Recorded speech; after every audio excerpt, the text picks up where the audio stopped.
Naman Radhika everyone. Students, today I am going to explain you all the 10th chapter of English literature. The name of the chapter is Unaware. Okay? Students, the poem is all about our environment. In this poem, it has been told how humans are abusing our natural resources. Let's see the poem. Okay? Before begin this poem, let's know about its poetess. The poetess of this poem is Kathleen Guenther. Kathleen Guenther was a German poetess. She started writing poems when she was in her school days. Currently, she is doing research in psychology. Let's start the poem. Isolation quickly overwhelms me, begging for forgiveness, a fallen hand. Desolation I now begin to see, hanging by a thin thread, a single strand. In this stanza, our mother मतलब कि mother earth, motherland, the motherland is showing her feelings, what she feels about humans. She says that she notices all the activities of human beings and she is upset. She is upset because she notices each and every activities of human beings. And humans are busy in their own life. They are not paying attention on environment. And they are not even valuing her. Okay, चलिए थोड़ी सी हिंदी में बता देते हैं इसको. इस first stanza में who the speaker? The speaker is earth और अर्थ. जो इसमें जो हमारी पृथ्वी है वो अपना इमोशन शो करते हुए कह रही है कि मैं ह्यूमंस की मतलब कि मनुष्य की सारी एक्टिविटीज को देखती हूँ, सारी चीजें नोटिस करती हूँ.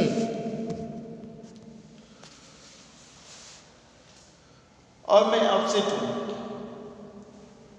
वो अपसेट क्यों है? Our motherland, our earth, why she is upset? She is upset because humans are busy in their own life. They don't pay attention on environment. समझ रहे हैं कि जो मनुष्य है आज का जो मनुष्य है वो इन्वायरमेंट पे थोड़ा भी ध्यान नहीं देता है. वो अपनी खुद की लाइफ में बिजी है. और इस तरह से अर्थ को थोड़ा सा वो फील हो रहा है कि मतलब जो मनुष्य है वो उसको वैल्यू नहीं दे रहा है. Okay, let's see the second stanza.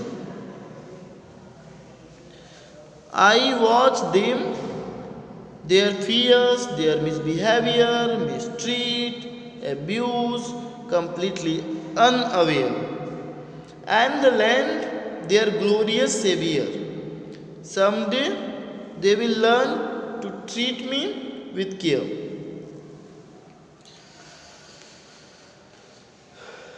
In the second stanza, first we notice who is I here.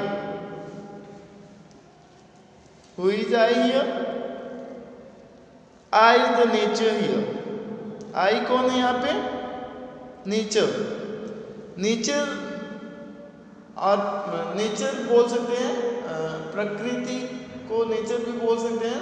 Mother earth, ये सब क्या है? तो इसे सबको लेकर के ही तो नेचर बनता है. तो इसमें जो आई है वही और earth. Okay, she says that she watches everything of women, their fears, their misbehaviors, mistreat, and their abusing.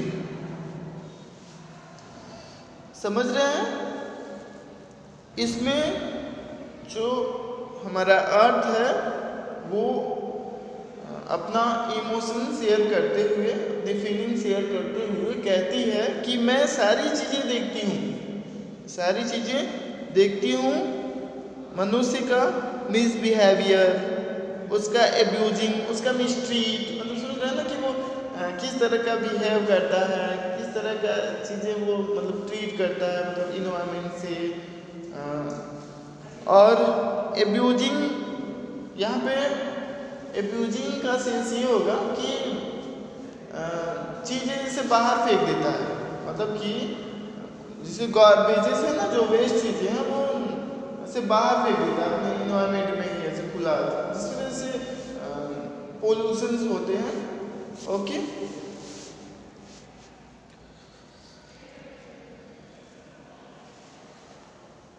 and the land their glorious Savior. Someday they will learn to treat me with care. अब देखिए, she says that she says completely unaware. यहाँ पे देखिए हमारी जो पृथ्वी है, जो हमारा अर्थ है, वो क्या बोल रही है कि जो मनुष्य है वो अनअवेयर है, पूरी तरह से अनअवेयर है.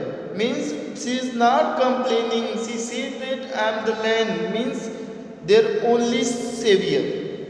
देखिए मतलब यहाँ पे जो हमारा अर्थ है, she is not complaining. मतलब वो यहाँ पे कंप्लेन नहीं कर रहा है कि मतलब ये इस तरह से मनुष्य हमारे साथ व्यवहार करता है, इस तरह से जो है ट्रीट करता है, इस तरह से चीजें जो है फेंक देता है. ओके, बल्कि शी इज एक्सपेक्टिंग दैट कि ह्यूमंस आर जस्ट अनअवेयर. समझ रहा है? वहां पे वो ये कह रहा है कि जैसे मनुष्य जो है अनअवेयर है, मतलब कि जागरूक नहीं है, अभी उसे ये चीजें पता नहीं है. समझ रहे हैं? She is not complaining, she is just saying they are not known how to treat, okay, how to behave. So these things occur by them. Okay, further she says that and the land means their only savior. आगे भी जो हमारा अर्थ है वो कह रही है कि I am the land, मतलब कि मैं मतलब पृथ्वी हूँ, मैं मतलब भूमि हूँ. लैंड मतलब मदरलैंड भी बोल सकते हैं.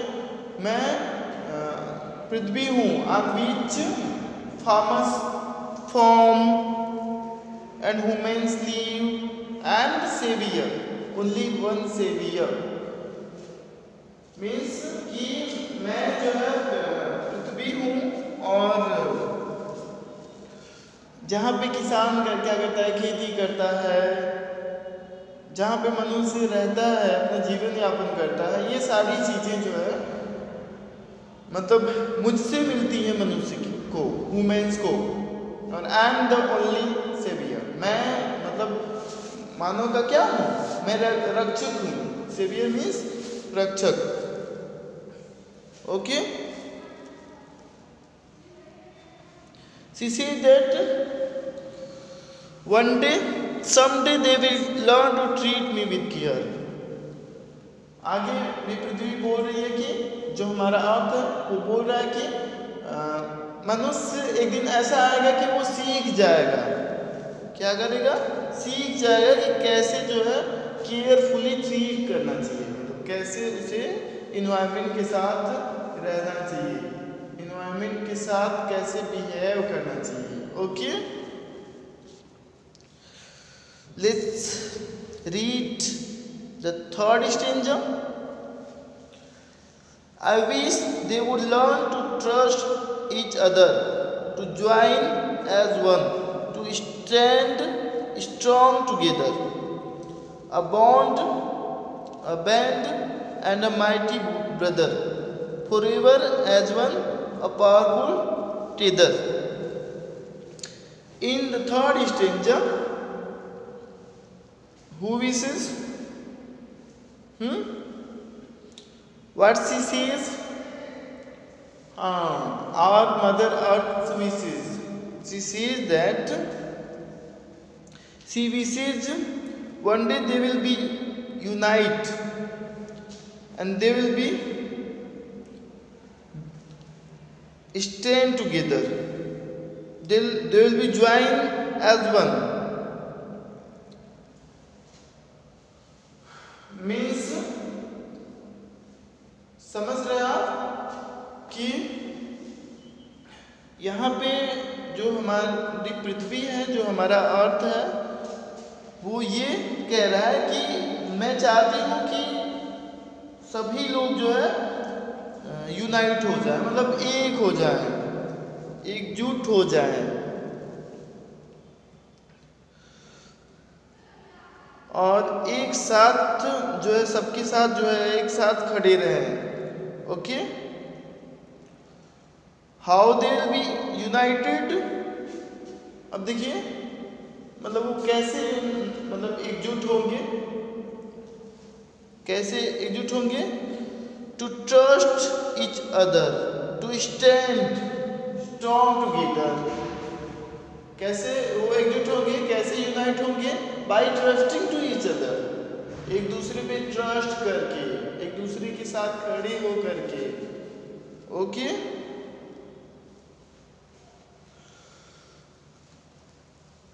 when they'll be stand to each other, then they'll be developed a bond relations that keep them together.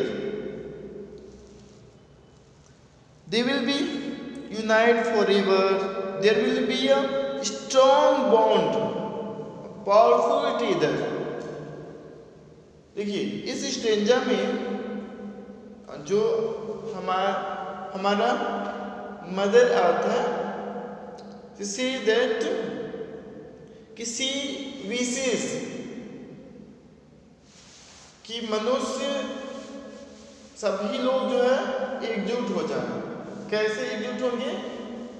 जब एक दूसरे पे ट्रस्ट करेंगे, एक दूसरे के साथ खड़े रहेंगे, तो क्या होगा? एक बॉन्ड बनेगा, मतलब कि एक साथ रहने से, एक दूसरे पे विश्वास करने से एक स्ट्रेंथ मिलती है, मतलब समझ रहे हो ना, एक बॉन्ड बनता है, एक स्ट्रॉन्ग रिलेशन डेवलप होता है। और वो रिलेशन एक तरह से पावरफुल टीदर, यहाँ पे पावरफुल टीदर क्यों बोला गया? इसलिए कि मतलब कि एक मजबूत जैसे रिलेशन डेवलप हो सके। Okay. You may not know that fear is their capital, so you may not see each special factor. अब देखिए फोर्थ स्टेंजा में क्या कह रहा है ऑथर। ऑथर क्या लास्ट स्टेंजा में भी हमारी जो पृथ्वी है, हमारा जो अर्थ है, to see that humans can only bring the change if they will come out of their fears. They will join the hands together for the conservation. देखिए फोर्थ स्टेंजा में भी जो हमारा मदर अर्थ है, say that humans can only bring the change. सिर्फ जो है मनुष्य ही जो है परिवर्तन ला सकता है, अगर वो जो उसके अंदर डर है उससे बाहर अगर वो निकले तब, और वो एकजुट हो, ज्वाइन हो, एक साथ खड़े हो, सब लोग जो है एक साथ जो है कंजर्वेशन के लिए सामने आए। मतलब कि कंजर्वेशन समझ रहे हैं, कंजर्वेशन ऑफ इन्वायरमेंट, मतलब अपने इन्वायरमेंट का संरक्षण करें। Okay, what is the theme of the poem? Theme क्या है इस पोएम का? थीम देखिए क्या है, कंजर्वेशन ऑफ इन्वायरमेंट। थीम क्या है? Conservation of environment. मतलब ये सारी चीजें सिर्फ जो है अपने इन्वायरमेंट को लेकर के ही कही गई है, और मतलब ये बताया गया है कि किस तरह से जो है हमें अपने इन्वायरमेंट को लेकर के अवेयर होना चाहिए।